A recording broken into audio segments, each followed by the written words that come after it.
1, 2, 3. Il était une fois.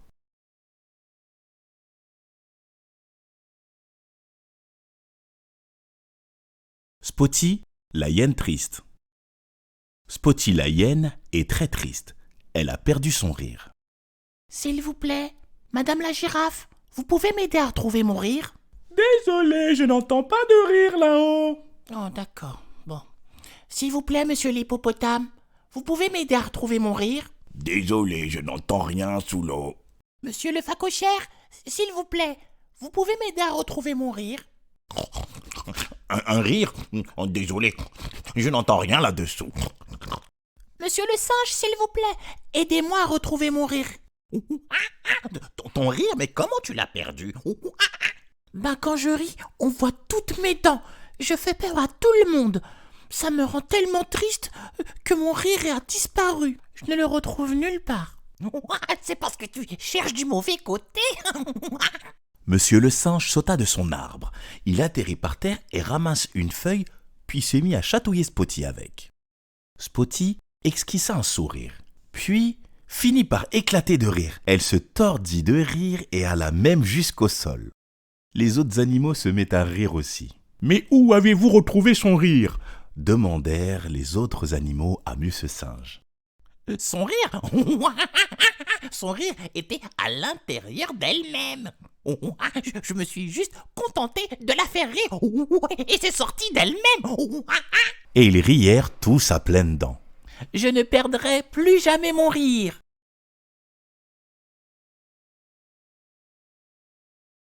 Un, 2, 3. Il était une fois. Les aventures de Monsieur Anand. Monsieur Anand aimait marcher dans les bois, près de sa maison. Ne sors pas dans le noir, il y a peut-être des bêtes bizarres. Eh oui, papa, il y a peut-être des bêtes bizarres dans le noir. Mais Monsieur Anand ne les écoutait jamais. Marcher, c'est trouver de l'aventure, disait-il. Un jour, il rencontra une étrange bête verte assise près d'un tronc d'arbre. Elle avait l'air très triste. Mais comment tu t'appelles, toi? D'accord, ok, je vais t'appeler Grino.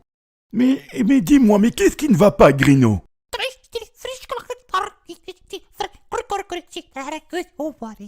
En secouant les mains et en montrant une photo très étrange, Monsieur Anand comprit. Je suis tombé de mon bateau spatial et j'ai atterri sur cet arbre. Pouvez-vous m'aider à retrouver mon bateau, s'il vous plaît, afin que je puisse rentrer chez moi? Monsieur Anand adora cette aventure. Voyant que Grino était incapable de marcher, il le prit et le porta sur son dos, à la recherche de son bateau spatial. Après tout, lui aussi voulait rentrer avant l'heure de dîner.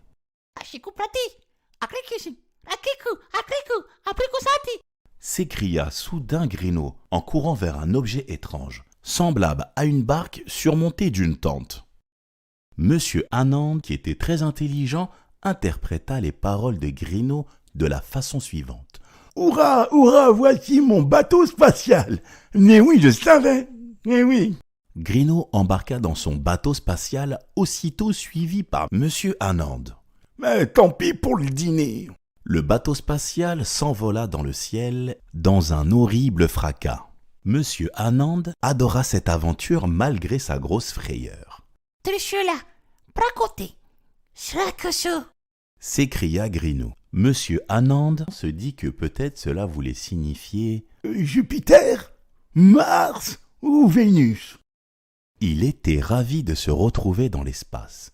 Et pourquoi pas ne pas ramasser quelques étoiles et les ramener à la maison.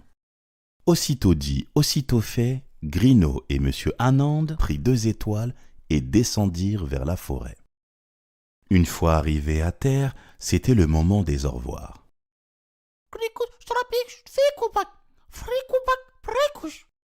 Ah oui, c'était une sacrée aventure, hein, Grino. Allez, je vais ramener ces 2 étoiles à mes enfants. Ils ne vont jamais en croire leurs yeux. Puis le bateau spatial repartit avec fracas dans l'espace. Au revoir, Grino. À la prochaine. En s'envolant, le bateau spatial laissa une grande traînée de poussière et fit sortir les enfants de Monsieur Anand hors de la maison. Oh, mais qu'est-ce qui se passe? Attention les Mais enfants. qu'est-ce que c'est? Attention. Mais il y a des Oui, étoiles. Ne vous inquiétez pas. Il y a Ne vous 2 inquiétez étoiles. pas, Il y en a 2. Je vais tout vous raconter, mais après le dîner. Ce fut la fin de notre histoire. J'espère que cela vous a plu.